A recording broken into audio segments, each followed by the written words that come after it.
Hi everybody, my name is Joshua Diamond, and I'm submitting my formative evaluation of my interview with Dr. Jared Mendenhall, the superintendent of Broken Arrow Public Schools.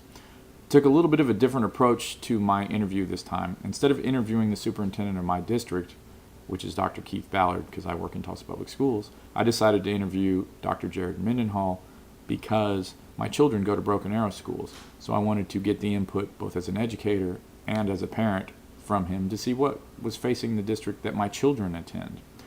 One of the things we talked about was the sheer size of Broken Arrow Public Schools. I was shocked that it had 17,000 children in Broken Arrow Public Schools with 2,100 employees. And Dr. Mendenhall stressed the fact that with 2,100 employees, most corporations in the city of Tulsa and Broken Arrow don't even come close to matching what Broken Arrow Public Schools has. So you can imagine that the legal issues that face this district are pretty substantial. With that being said, I was also shocked when Dr. Mendenhall let me know that they do not have an attorney on staff.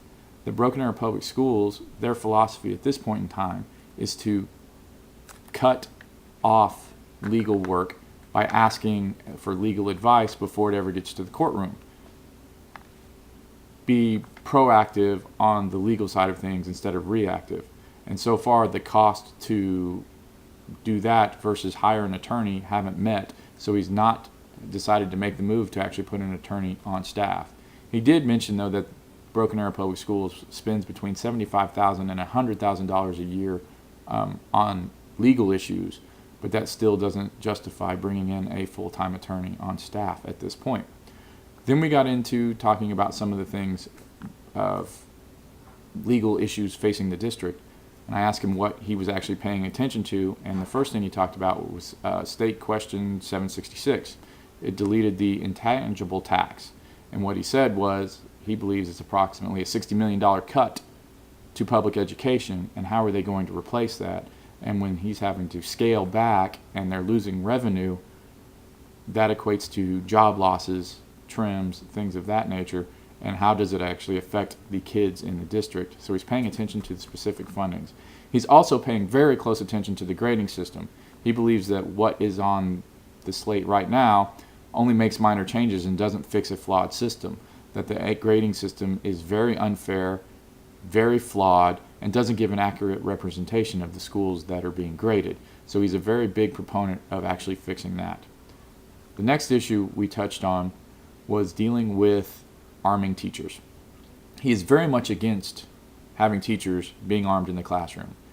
Teachers have enough responsibility teaching, and he doesn't want them, even if they are trained, to carry firearms in the classroom. He believes that sends the wrong message to the community. He believes it sends the wrong message to the kids, and he's going to be very against arming teachers.